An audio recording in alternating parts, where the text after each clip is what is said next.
The Sai Baba of Shirdi, also commonly referred to as Shirdi Sai Baba, was an Indian spiritual guru, yogi, and fakir who was regarded by both Hindus and Muslims as a saint. Many of his devotees consider him as an incarnation of the Supreme. Some Hindu devotees call him as an avatar of Lord Krishna, while to others he is the incarnation of the divine Dattatreya. Though there are no recorded origins of the birth of Shirdi Sai Baba, all devotees unanimously agree that he was a Sadguru. Though Sai Baba is one of the major saints in India, his true origin and his real name remains unknown.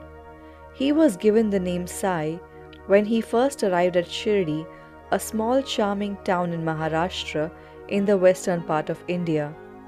Mahalsapati, who was a local temple priest, initially thought of him as a Muslim saint and greeted him with the words Ya Sai, which means Welcome Sai in Marathi.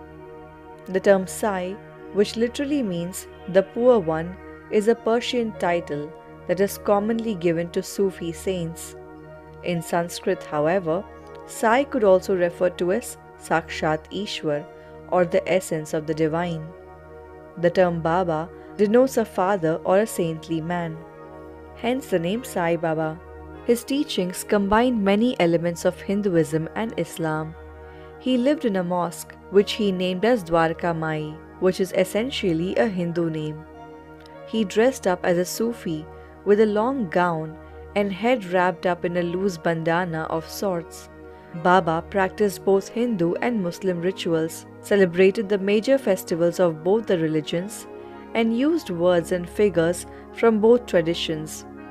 One of Sai Baba's most famous epithets was Sabka Malik Ek, which means everyone is ruled by one God.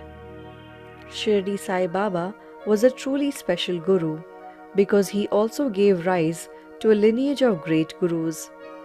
Many of his disciples went on to become well-known spiritual figures. This list includes Mahalsapati, who was the priest of the Khandoba temple at Shirdi, and Upasni Maharaj, who was very much revered for his teachings. Sai Baba always referred to many saints as his brothers, especially if they were the disciples of Swami Samartha Maharaj of Akalkot. There is no documented record on Sai Baba's birth or which part he came from. Though people of many communities debated that he belonged to their caste or religion, there is no official evidence to suggest anything about his childhood days. The only thing that people knew for sure is that he always spent a lot of time with Muslim fakirs and that he dressed like them as well. One of Sai Baba's major disciples, Das Ganu, had once tried to develop a sketch of Sai Baba's childhood years. Das Ganu visited the little hamlet of Pathri and collected tales of Sai's early history.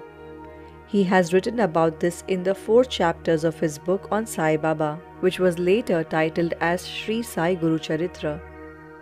According to the book, Sai Baba grew up in Pathri, raised by a fakir and his wife. When Sai turned 5, the fakir's wife put him in the care of the saintly Deshmukh Venkusha, where the boy continued to stay on for many years. Das Ganu refers to the young Sai Baba, the very reincarnation of Saint Kabir. However, Das Ganu was known to take poetic liberties while relating stories about Sai Baba. Hence, there are no other sources to substantiate this story either. According to the book Sai Satcharita, Sai Baba visited the village of Shirdi when he was about 16 years old. He clearly was an ascetic, as he proceeded to take the asana and sat motionless under a neem tree, going into a deep meditative state. The residents of Shirdi were amazed to see such a young lad practicing such harsh penance. Not at all mindful about the weather conditions, the lad spoke to no one and did not move to shelter in the night. He merely kept sitting in the same pose and meditated all the time. The boy soon attracted the curiosity of the villagers and was regularly visited by the religiously inclined, including Appa Jogle Mahalsapati and Kashinath. Some people considered the boy crazy and threw stones at him. Shortly after, Sai Baba left the village and was never found again for a year. There is some degree of evidence to suggest that during the time he was away from Shirdi, Sai moved around with many saints and fakirs, also working as a weaver. One thing that is generally accepted is that Sai Baba had stayed in Shirdi for a period of 3 years, after which he disappeared for one entire year. After that, he came back to the village around 1858 and then permanently stayed there for the rest of his lifetime. This fact would probably go to suggest that his birth year was around 1838. Sai Baba returned to Shirdi in the year 1858 after having been away for about a year.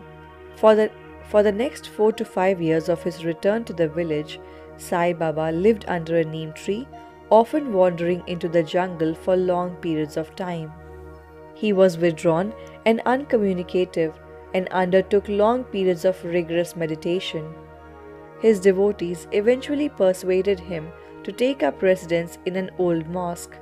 He agreed to do so and then lived a solitary life there, surviving by begging for alms, also receiving his Hindu and Muslim devotees and other visitors.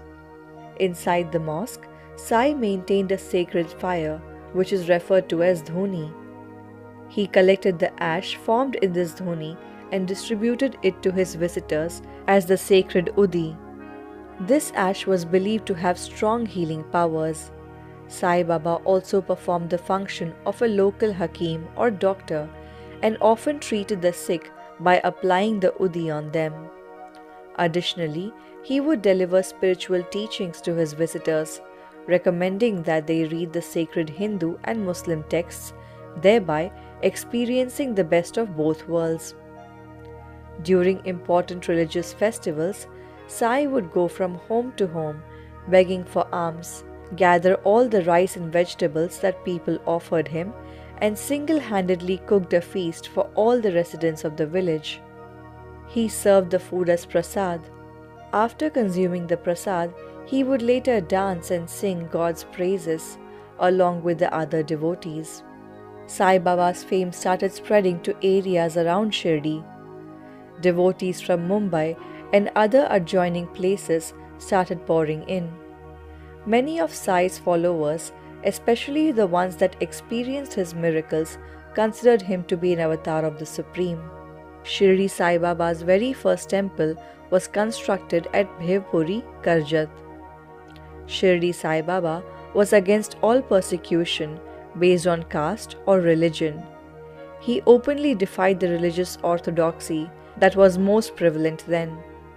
Also, though Sai Baba was himself a sannyasi, he advised his followers to lead a normal family life and experience the world as it was. Sai Baba advocated that his devotees should lead an ethical and moral life, help others, and love everyone without discrimination.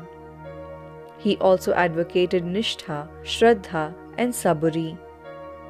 He advised his devotees and followers to keep performing their worldly duties without being attached to them, and to keep content regardless of the life situation they had to face. Sai Baba would often interpret Hindu and Muslim religious texts, explaining the meaning of the important portions from each text. His discourses would touch upon advanced subjects such as Advaita Vedanta, Bhakti Yoga, Karma Yoga, and Jnana Yoga.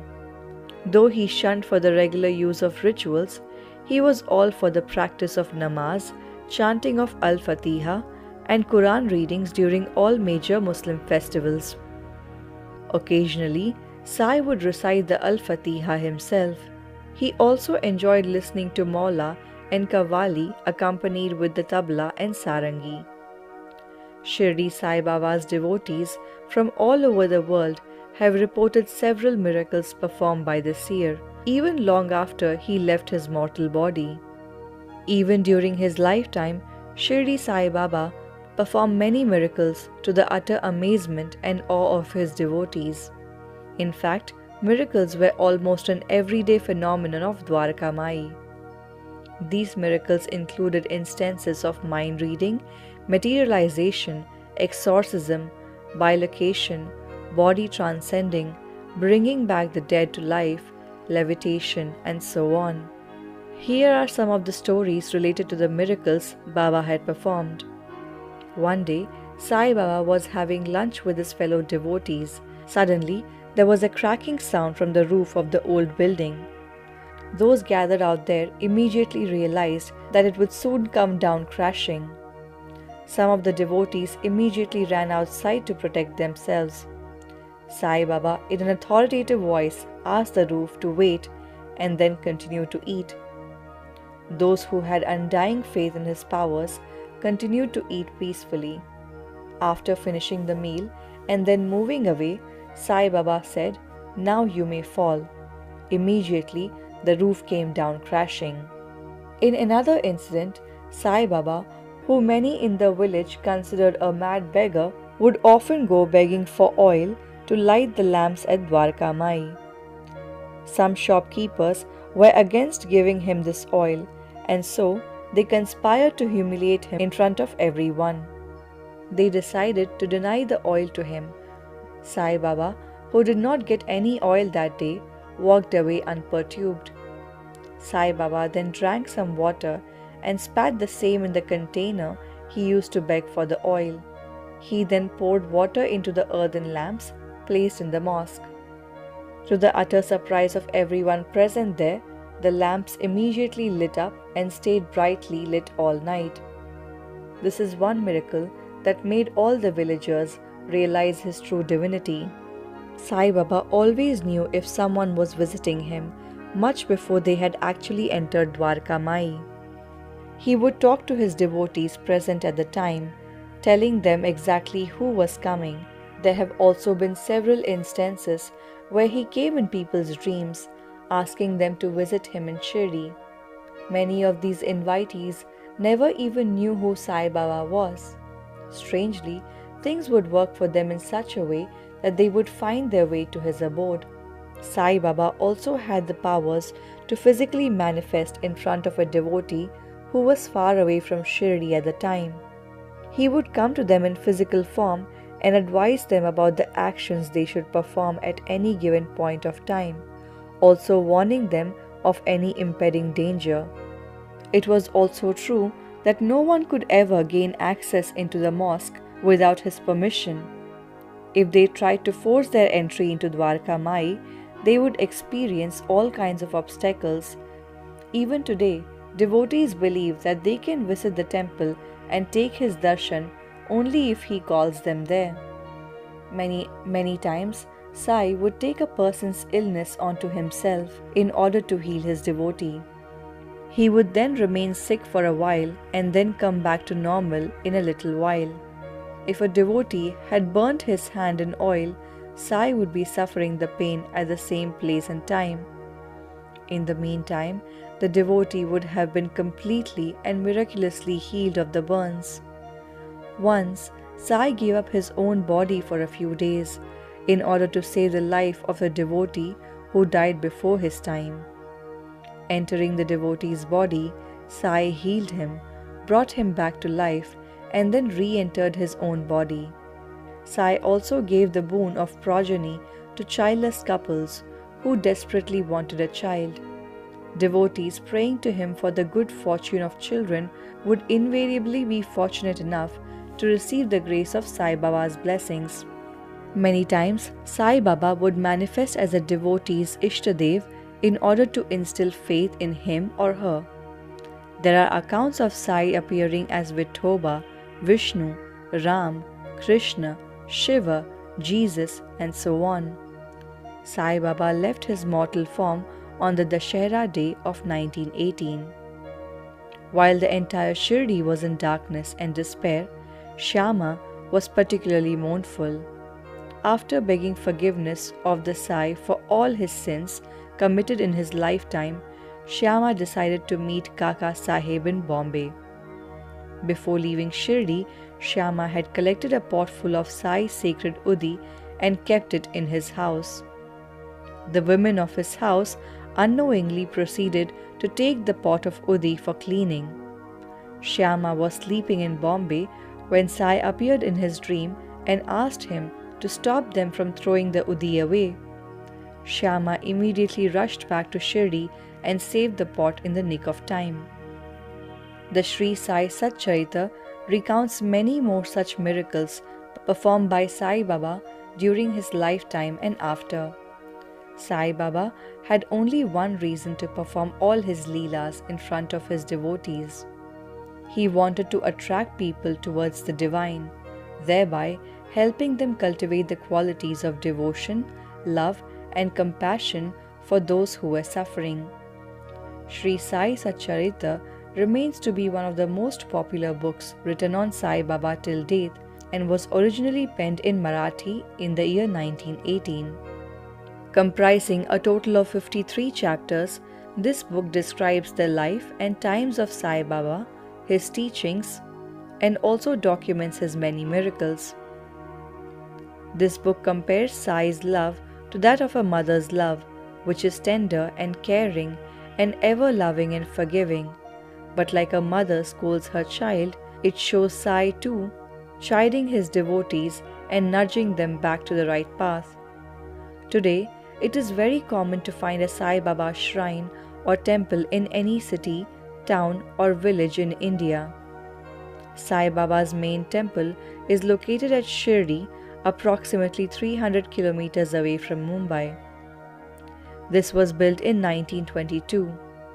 The caretakers of the temple idol at Shirdi, who are believed to be the descendants of the original devotees of Sai Baba's time, conduct 4 aartis every single day, starting from the early morning aarti, proceeding to the noon aarti, then one in the evening, and finally the Shej aarti at night.